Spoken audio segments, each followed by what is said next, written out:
Good morning বন্ধুরা।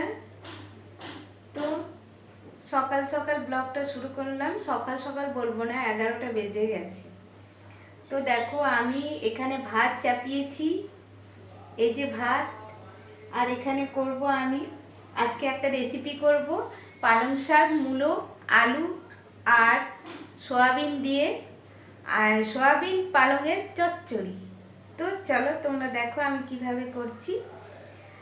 আর সকালে স্নান টান হয়ে গেছে, একটু জামা কাপড় আছে ভেজানো, সেগুলো কেচে নেব। মেয়েও খেয়ে নিয়েছে, দাদারও ব্রেকফাস্ট হয়ে গেছে। এখন আমার রান্নার খুব তাড়া আছে, সেই জন্য তাড়াতাড়ি রান্না করছি। তো ভাবলাম ব্লগটা শুরু করি। তো তোমরা দেখতে থাকো আর সঙ্গে থাকো। তো চলো বন্ধুরা রান্নাটা করে নিই। তো দেখো কি কি দিচ্ছি আমি এই সয়াবিন আর পালংয়ের চচ্চড়িতে।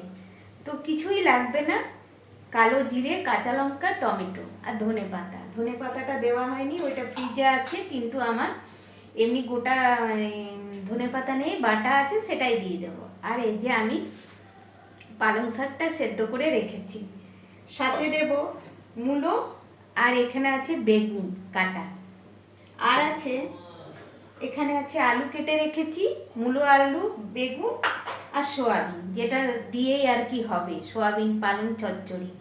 তো এই যে সোয়াবিনটা আমি কেটে, সোয়াবিনটা আমি গরম জলের মধ্যে একটু নুন দিয়ে ভিজিয়ে রেখে দিয়েছি। তো চলো আমি রান্নাটা শুরু করি। সর্ষের তেল দিয়েই করব, সঙ্গে থাকো।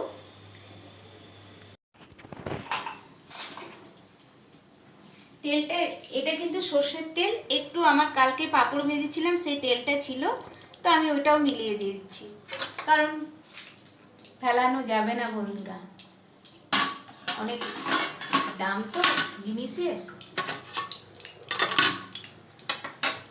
তো চলো আমি আগে সয়াবিনটা গরম জলে যেটা ভিজিয়ে রেখেছি সেটা একটু ভেজে নিই।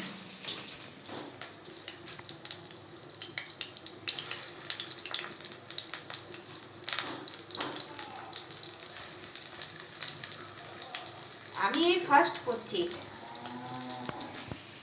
জানি না কেমন হবে, আশা করি ভালোই হবে।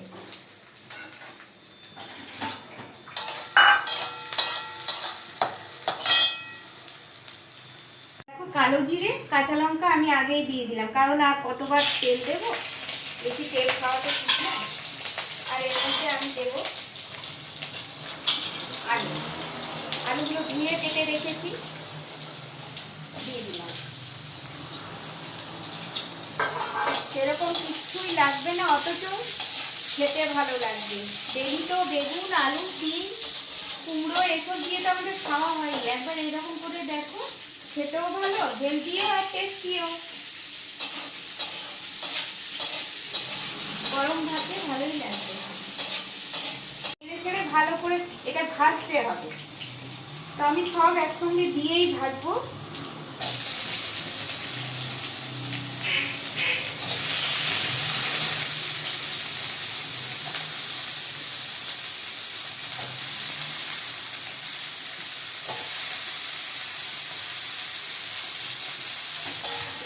এখানে মশলা বলতে কিচ্ছু পড়বে না, একটু নুন, একটু সামান্য মিষ্টি মানে চিনি টেস্টের জন্য, আর 1 চিমটে হলুদ, তো আর ধনে পাতা, তো আর টমেটো বলতে ভুলে যাচ্ছি, টমেটোটা একটু বেশি দিবে, একটা জায়গায় দুটো দিবে, আমার অর্ধেকটা আছে, আর একটা দিয়ে দেব। আমার বেশি তো নেই, অল্প কমই আছে আমার শাকটা, তো সেই জন্য দুটো টমেটো দিলেই যথেষ্ট। তোমরা এরকমই দিবে আন্দাজ করে, যদি খুব বেশি থাকে সবজির পরিমাণ তখন টমেটোটা 3টে দেবে এমনি, আর যদি কম থাকে তো 2টো দেবে, তার থেকেও যদি একদমই কম থাকে তখন একটা দেবে আন্দাজ করে। তো ভালো করে এটা ভেজে নিন, এটাও খেতে ভালো লাগে। নুন দেওয়া আছে তো, আমি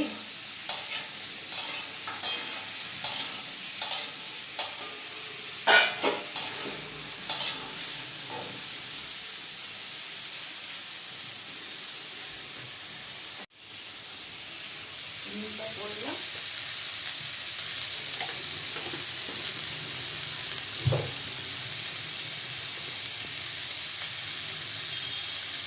হলুদের চামচ খুঁজে পাচ্ছি না, আমি আন্দাজ করে দিলাম।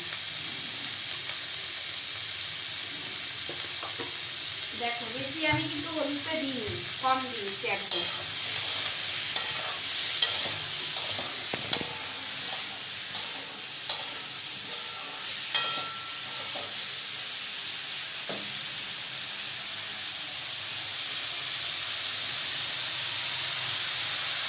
তোমরা ফ্রেশ বাজার থেকে নিয়ে এসে শাকটা করবে, ভালো করে ছোট ছোট করে কেটে কুচো করে ধুয়ে আর করবে। আর আমার তো ছিল, যেহেতু আমি কালকে সেদ্ধ করে রেখেছি, তার জন্য আমি এটাই দিয়ে দিলাম। আমার যদি রান্নার পরে নিয়ে আসে শাক, তখন আমি এরকম করে বেছে ধুয়ে আর সেদ্ধ করে রেখে দিই, পরের দিন রান্না করি কি তারপরের দিন ভালোই থাকে, নষ্ট হয় না। যেহেতু ওটা যদি না আমি সেই দিনই করে রাখবো কিছু, তাছাড়া তখন নষ্ট হয়ে যায় শাকটা। আমি এমনি দিয়ে দিলাম, কুচো করে দিয়ে তোমরা দেবে, টমেটোটা কুচো করে দেবে, আমি কিন্তু এমনি দিলাম।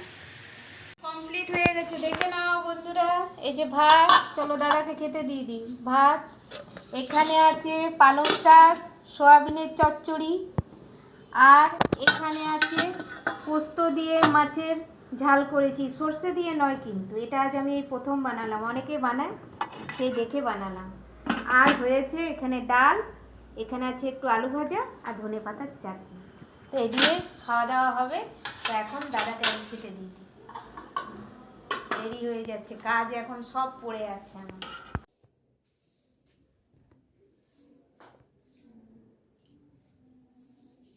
ঝাড়টা দিয়ে রাখি।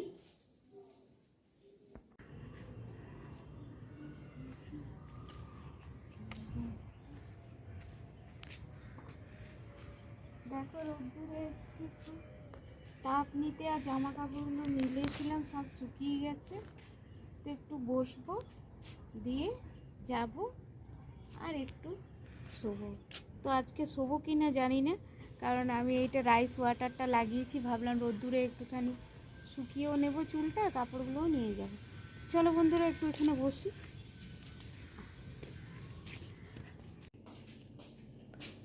তো দেখো বন্ধুরা, কালকে যে ওই কেকটা বানিয়েছিলাম, আটার কেক দাদা বানিয়েছে, দেখো বন্ধুরা এত সুন্দর খেতে হয়েছিল না, দারুণ টেস্ট, আর তেমনি ফুলেছে ভালো, আর কত সফট হয়েছে দেখো, কি না ডিম পড়েছে না দই পড়েছে, সেসব দিয়েই বানানি, এত ভালো খেতে হয়েছে না আটার।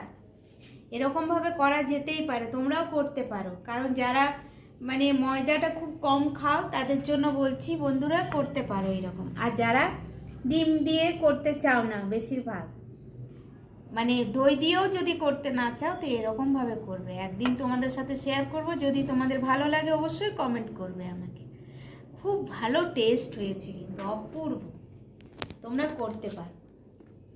তো দেখিয়ে দিলাম। আর আমার ওভেন দেখবে, এইটা হচ্ছে আমার ওভেন, নিচে একটু নুন দিয়েছি, আর এর মধ্যে আমি, এটা হচ্ছে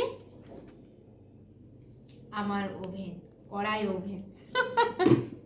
তো চলো বন্ধুরা, এইবারে দেখো আমি আজকে করব, বললাম ছোলে বাটুরে। তো এই আটাটা আমি মেখে নিয়েছি, এটা এখন আমার কিছুক্ষণ ভিজবে। এর মধ্যে দই আর একটু সুজি দিয়েছি হাফ কাপ মতো, আর দিয়েছি আটা, আর একটু নুন আর একটু বেকিং সোডা দিয়ে মেখে ভালো করে আমি এটা ভিজিয়ে রেখে দিলাম কিছুক্ষণের জন্য। এবারে আমি ছোলেটা বানাবো, তার জন্য তো ছোলেটা এই দেখো, এটা তো আমি এবারে কুকারে দেবো একটু জল দিয়ে। আর এই যে এখানে আমি একটু চা পাতা, আর এখানে নিয়েছি এই দারচিনি আর এলাচ, এগুলোকে ভালো করে বেঁধে পুটলি করে আর আমি ওই জলের মধ্যে দিয়ে দেবো। তোমরা তো অনেকেই জানো এটা, যারা মানে আমি কিভাবে করি সেটা তোমাদের সাথে শেয়ার করছি। তো চলো, এটা নিয়ে আমি এই পোটলাটা এবারে কুকারের মধ্যে দিয়ে দেবো। দিয়ে একটু নুন দিয়ে আমি 3টে সিটি দেবো, 3-4টে সিটি দিয়ে নামিয়ে নেব, তারপর রান্নাটা করব। তো সঙ্গে থাকো, দেখো।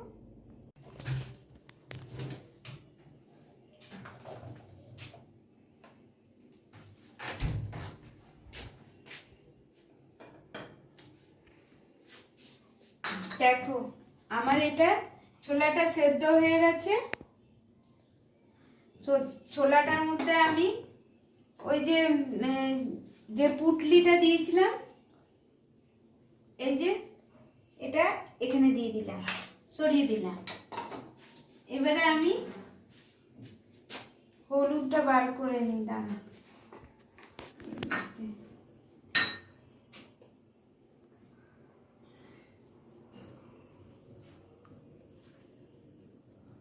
সামান্য একটু হলুদ দিয়ে দিই। নুন আমি আগে দিয়ে রেখেছি সেদ্ধতে, এবারে সামান্য একটু নুন দেব, বেশি দেব না। আর ওটার মধ্যে দেব এলাচ, দাঁড়া নিয়ে আস।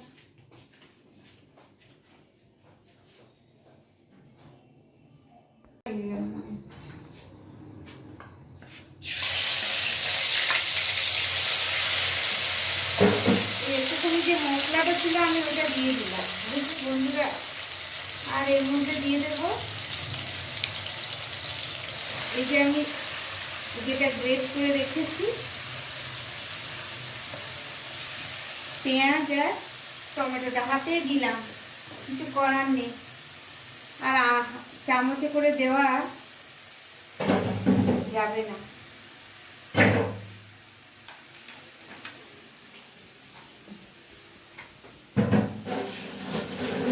এই জলের কাজ, সন্ধ্যেবেলায় জলটা যেন আমাদের টাঙ্কির, কি ঠান্ডা।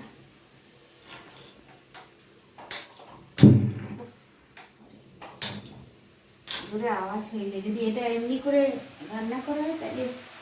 আর কি হয়েছে না, আমার হাতের মধ্যে লেগে গেছে, ওই আলু ছুলছিলাম কালকে, আর কি জোর কি ব্যথা হয়েছে, এটা আঙুলটাতে প্রচন্ড ব্যথা হয়েছে। যে করি না, গরম একটু বোরো প্লাস গরম করে না, আমার যখনই যেখানে কেটে যায় ছ্যাঁকা লাগে বা কিছু হয়, তখন আমি বোরো প্লাসটাকে বেশ গরম করে নিই, বোরোলিন তোমরাও করতে পারো, দিয়ে গরম গরম ওই জায়গাটাতে একটু ছ্যাঁকা দিয়ে লাগিয়ে নিই, তো আমার ব্যথা কমে যায়। আমি নিজের কথাই বলছি, তোমরা যদি তোমাদের মনে হয় তো তোমরা করতে পারো, এটা কিন্তু কাজেই দেয়, আমার তো দেয়, ব্যথা কমে যায়। একটু গরম গরম লাগাতে হবে, অমনি করে কাজ করতে হয় তো আমাদেরকে, কে করে দেবে বলো? তাই আমি এরকমই করি বন্ধুরা। খুব ব্যথা হয়েছে, দিয়ে এবারে আমি এগুলো ভালো করে ভেজে নেব।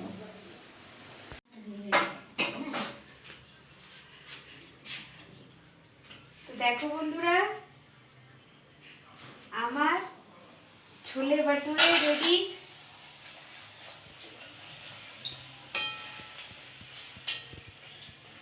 এই যে এখানটা একটু ফুটো হয়ে গেল, হাতে খুন্তিতে নাড়তে নাড়তে, ও কোনো ব্যাপার না, খেতে কিন্তু খারাপ হবে না, আটার তো শরীরের জন্য ভালো, ভেবে চিন্তে করেছি, কারণ আমরা ময়দাটা তো বললামই কম খাই। তো তোমরা এইরকম ভাবে করবে। আর ছোলেটা দারুণ হয়েছে, টেস্টি। এমনিভাবে করে রাত্রেবেলায় কখনো কখনো ডিনারে করতেই পারো।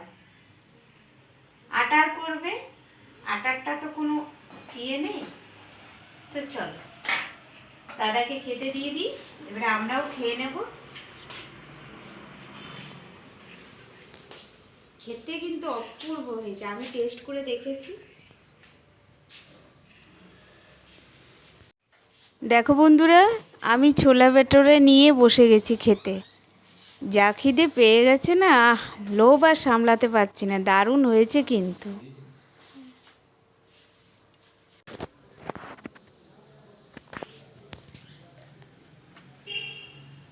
ছোলা ভেটোরে দারুণ হয়েছিল আটার, তোমরাও এরকম করে করতে পারো। তো বন্ধুরা, আজকের মতো আমি ব্লগটা এখানেই শেষ করছি। তোমরা সবাই ভালো থাকবে আর সুস্থ থাকবে। আর ভালো থাকা সুস্থ থাকা সেটা তো খুবই জরুরি, আমি তো বলেই থাকি। আর যদি আমার ব্লগ ভালো লেগে থাকে তো প্লিজ একটু সাবস্ক্রাইব যারা করনি করে দাও, আর একটা করে লাইক, ফেসবুক পেজে গিয়ে একটু টুক করে একটা ফলো করে দিও। তো আজকের মতো টাটা, গুড নাইট।